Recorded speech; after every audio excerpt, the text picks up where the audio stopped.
We've been working on a series of videos while we've been in East Tennessee and Western North Carolina. We're calling it our grand tour of East Tennessee and Western North Carolina.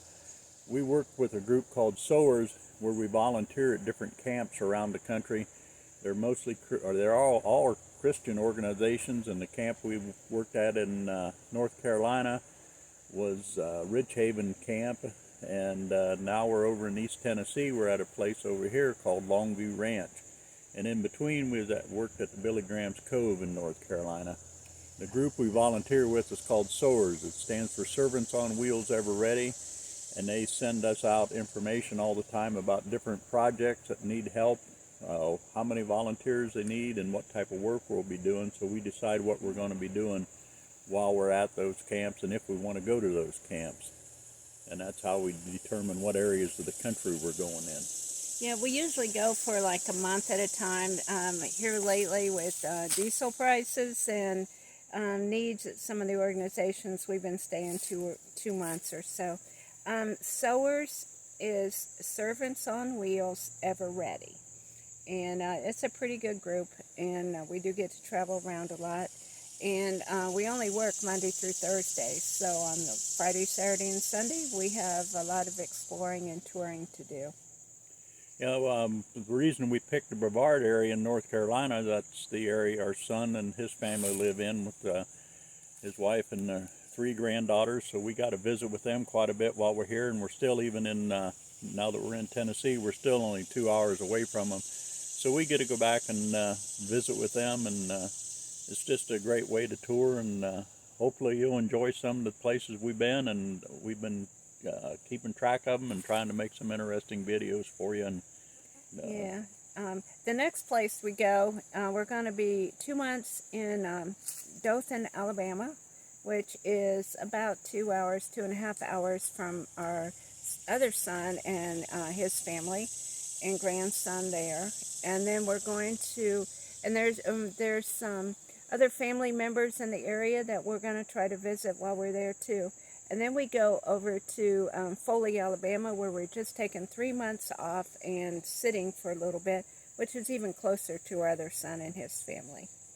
So we hope you enjoy the videos. We're going to try to keep posting the interesting areas to visit.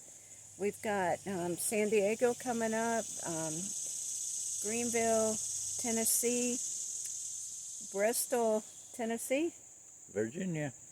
Yeah, we keep getting that mixed up. Anyway, we got those coming up.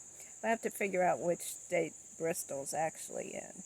And we got a few more coming, so hope you enjoy them. Some East Tennessee and Pigeon Forge and Gatlinburg area too, yeah. So we've spent some time there. So. Yes, it's been pretty good. So we'll keep in touch, and please leave your comments of any places you've been, or things you like, things we should have seen that we missed. Maybe we can catch you next time. So we'll see you on the road somewhere. We seem to have had a bumper crop of these gnats and dragonflies flying everywhere. They seem to be everywhere. Every time we put on the cell phone at night or the laptop, and the light seems to attract them, we're constantly wiping them off the TV or swatting them away from the computer or the cell phone. So we saw an ad on TV and we decided to try it. So I wanted to show you what we did. A little video of the Zevo anti-flying zapper, flying insect zapper. And we bought that, and it's got the blue light. It attracts them to it, and it seems to be working great. So I put a link in the comments where you can find it from Amazon, and the refills. Let me show you what we've attracted and how easy it is to refill the light. I unplugged the light.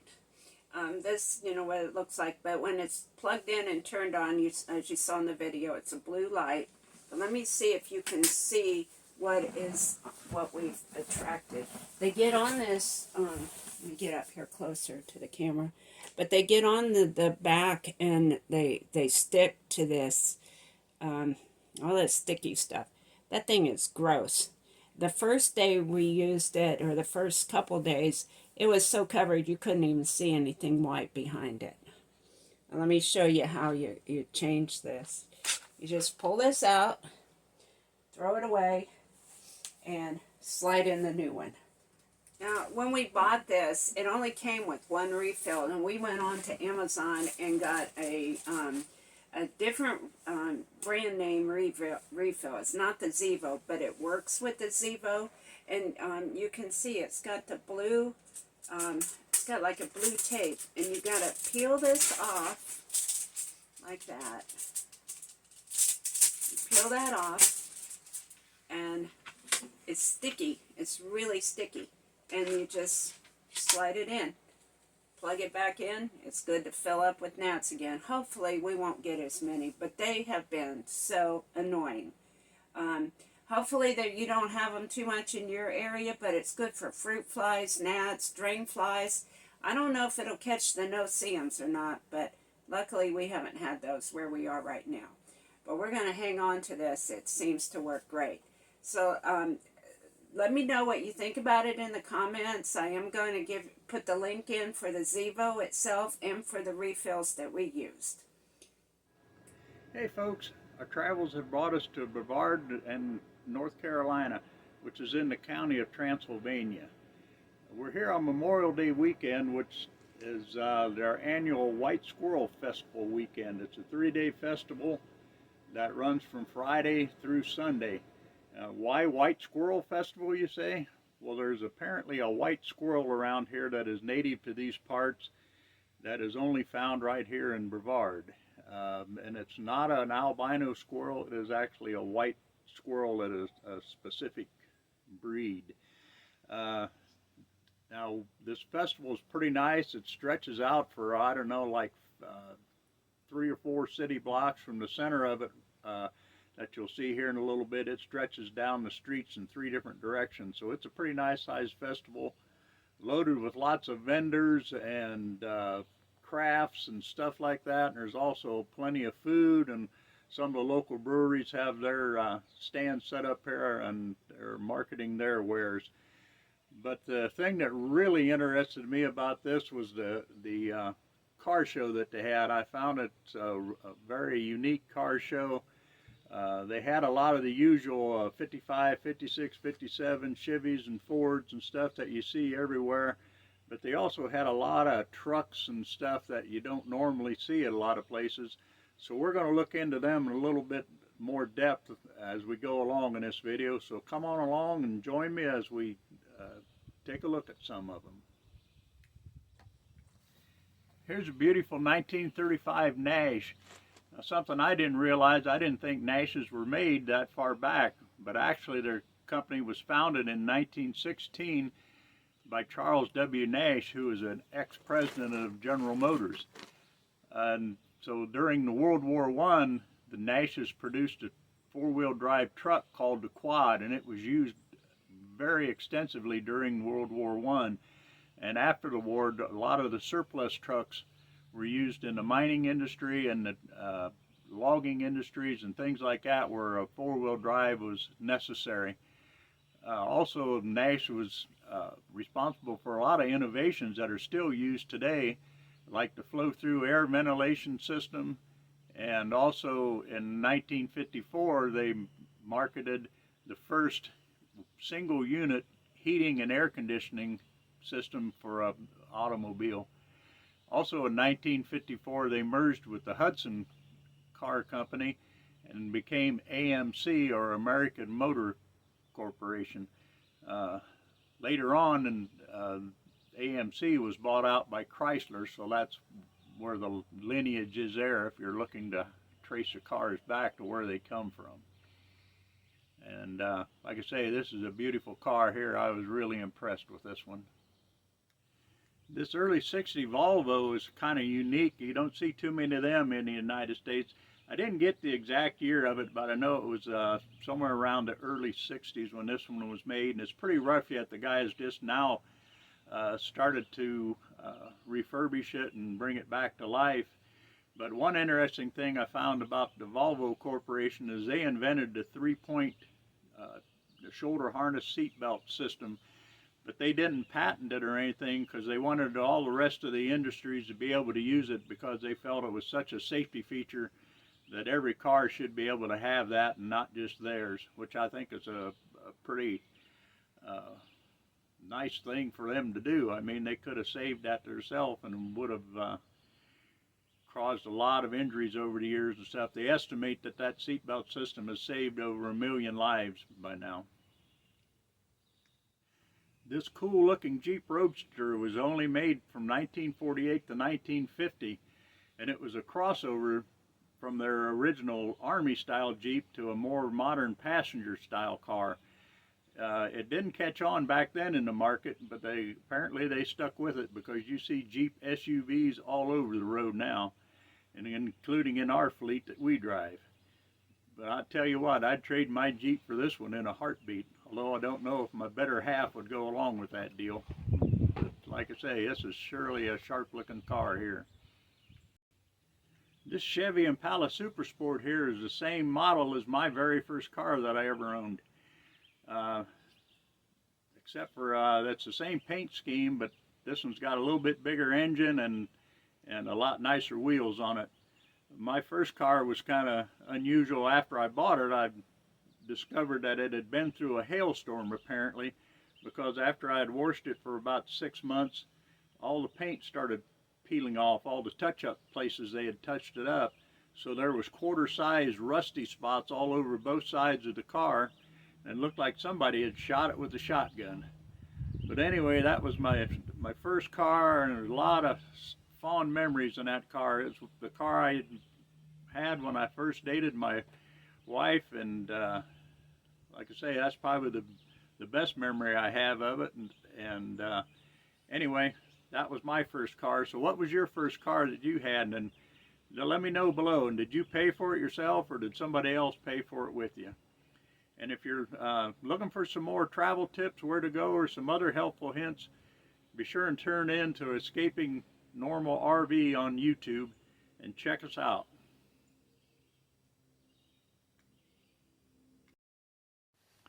I had a lot more pictures, so I decided I'd put them on the end of the video here. One of the neater cars there was a Corvette Stingray that had a lot of Star Wars scenes right in the paint. It's a pretty unusual car. Hope you enjoy it.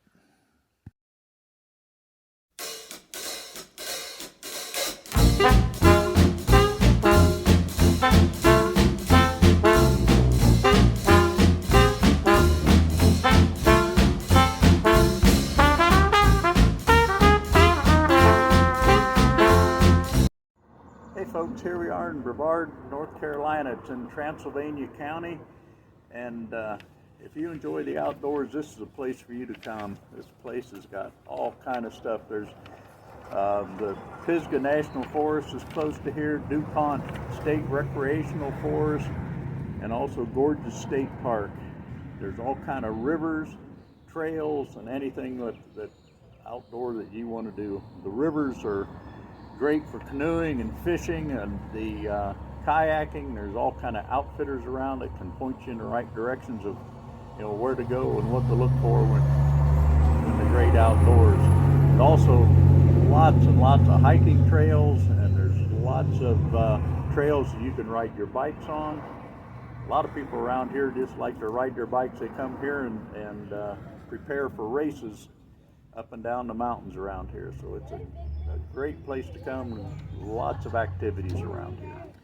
Yeah, yesterday we just did a 3-mile hike up to Rainbow Falls, but it showed on my step tracker as 5 miles. I think that was all the ups and downs or something there, but that was really fun.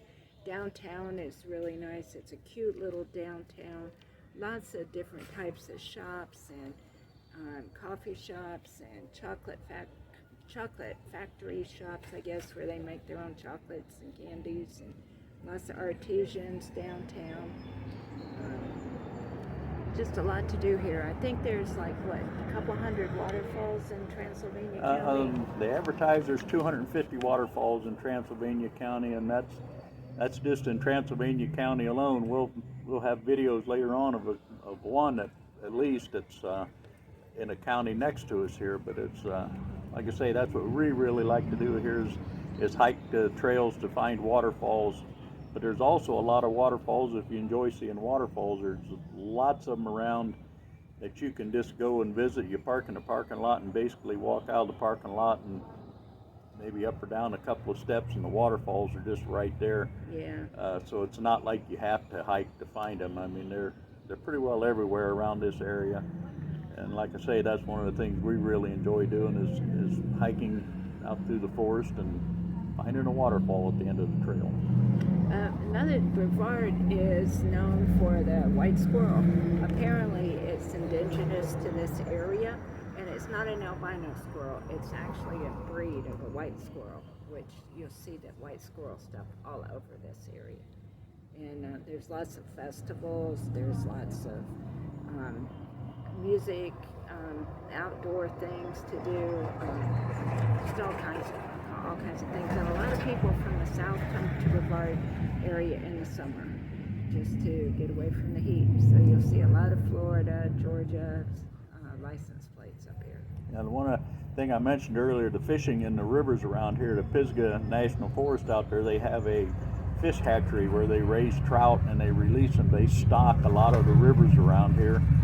I don't know how many of them they do stock, but there is a list out there. They'll let you know where they stock them at and when and where.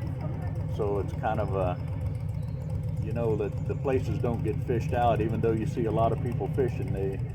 They keep them stocked up and they don't get fished out, but it's not like you're shooting fish in the barrel, so to speak. They're still pretty hard to catch. So it's a great place to come and fish, great place to enjoy the outdoors. So if you're looking for a place that's maybe you haven't been to yet and it's pretty centrally located.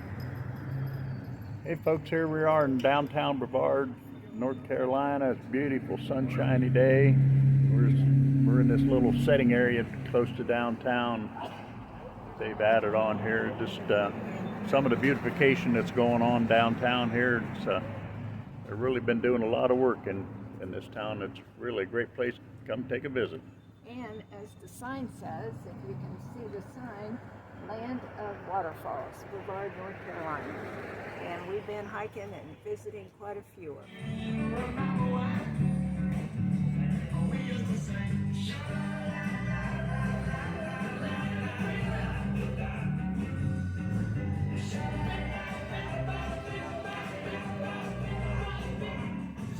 This is one of the local outfitters here in Brevard.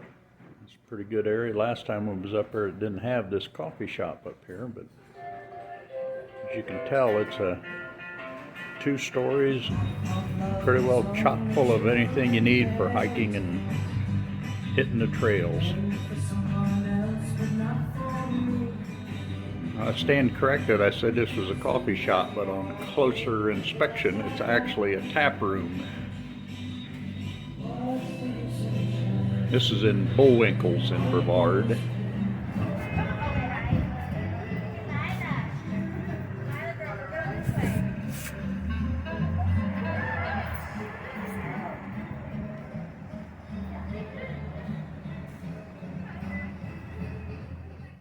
Brevard is very pet friendly. You will find a water dish in almost every storefront.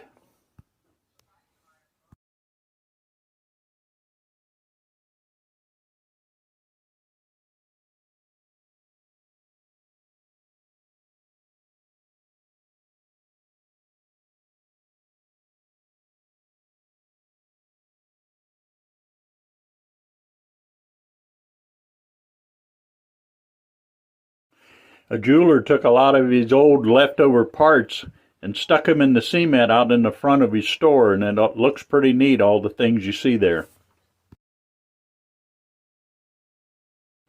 For more about Brevard, check out our video of the White Squirrel Festival and Car Show.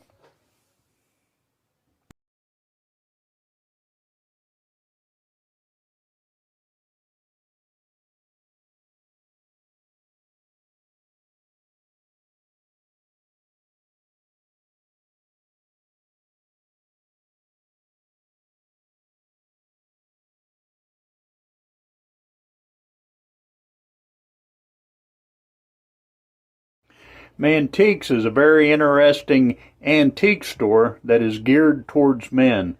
Lots of interesting stuff in here.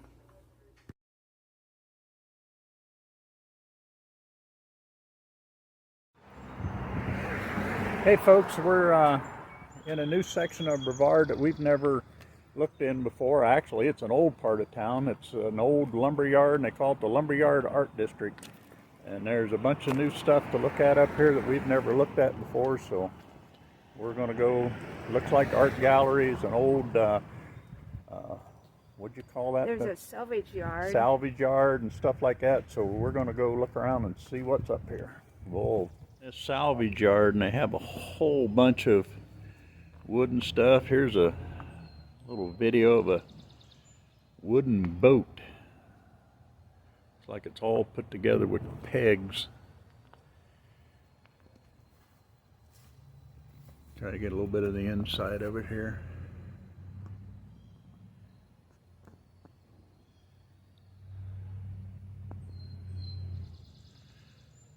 As long as I'm Just as a little addition about this boat, it's made out of mahogany.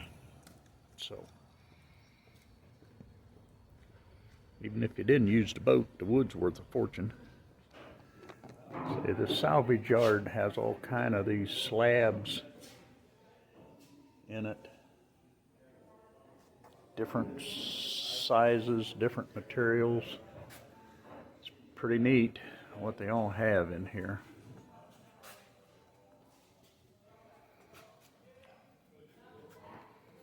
There's a slab there, I don't know.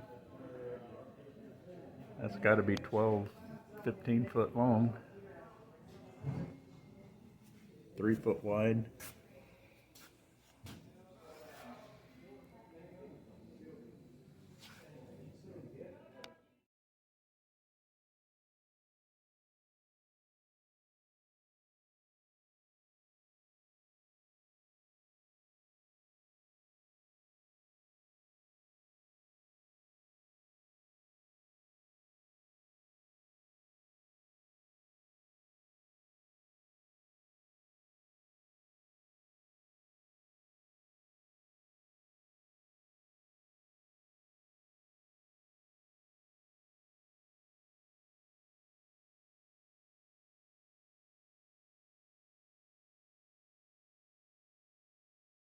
Hey folks, I know in all the infomercials on TV, they always at the end of them, they always say something like, but wait, there's more.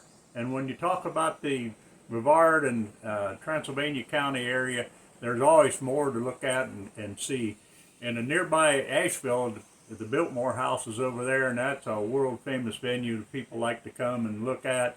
There's so much to learn there, like how they started a school back in the days for people to learn how to be butlers and maids to work in the big mansions around the world. You need to think Downton Abbey when you think about that. And Yeah. Another thing they started there was the School of Forestry here in the United States. It was the very first School of Forestry, and it was started over here what is now Pisgah Forest, and there's still a museum in the area up there where all the schoolhouses and all that type of stuff and the buildings where they lived is still up there for you to go and visit at to this day. So that's another good thing. It's called the Cradle of Forestry up there, and the Biltmore House, to get a job like they were training people for, paid really, really well and provided room and board. So people were anxious to learn how to do that, and they treated them very, very well there. And they actually built a little Biltmore village around there for the trainees and the staff that did not live in the house, and they had housing quarters for them. Biltmore House we visited many years ago, and it's really cool. I mean, most houses, I think you were going to mention, they measure by square feet. That one, the footprint of that house is 4 acres, and I think the driveway's like 5 or 7 miles long. So really, really cool.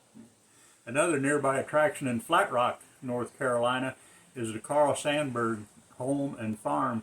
Carl Sandburg was poet laureate back in the 1960s and was a prolific writer. And you go there and just see all the people that he was connected with around the country and that come to visit him at this farm. And his wife, while Carl was writing, she decided she was going to have something to do. She started a goat farm, and there's 3 breeds of goats that she, to this day, they still have the strain that she started out there, the breed that she started. And usually in the spring of the year, you can go out there and they've had baby goats and stuff, and you can witness the goats being born if you get there the right days, and they let you play with the little baby goats, and our grandkids really love that. Although I did hear this year, since they had so many young goats out there and yearling goats, they did not have any a breeding program this year, so they'll probably start that up again in 2024. So like I say, that's a worthwhile trip or side trip to take too while you're here. And Mrs. Sandberg used to teach breeding. She would have people from all over the country come in and spend time with her to see how she took care of the goats, bred them, and raised them to be good milking goats. Yeah, and another thing, attraction in the area, if you're young at heart or have young kids, the sliding rock in Pisgah Forest. It's just a natural, kind of a sloping waterfall that you can just sit on and slide down. You don't need inner tubes or anything like that. You just sit on it and slide right on down. You don't even sit on the rock. You're actually on the water that slides over. Mr. Coppin here, he didn't go down it, but I did twice. And you come into a pool of water at the bottom. It's cold, but you don't actually even feel the rock. You're just kind of riding on a couple inches of water going over the top. It's really kind of cool. Okay, one more, but wait, there's more. The Blue Ridge Parkway runs right by here. I mean, it's been a couple of miles. You can be on the Blue Ridge Parkway. All kind of scenery, scenic vistas and overlooks and stuff. So if you're an artist or a photographer or something, there's just lots of great places up there where you can go up there and indulge your hobby there too. So anyway, stay tuned for another video coming out soon. We're going to do a video of all the waterfalls in this area. Not all of them. There's 250 waterfalls. We're not going to get to all of them, but we're going to show you quite a few of them and show you what it's like to visit the waterfalls. So if you like this video, be sure and subscribe below and like us, and keep your eyes open for some more coming down the pike. More to come. All right.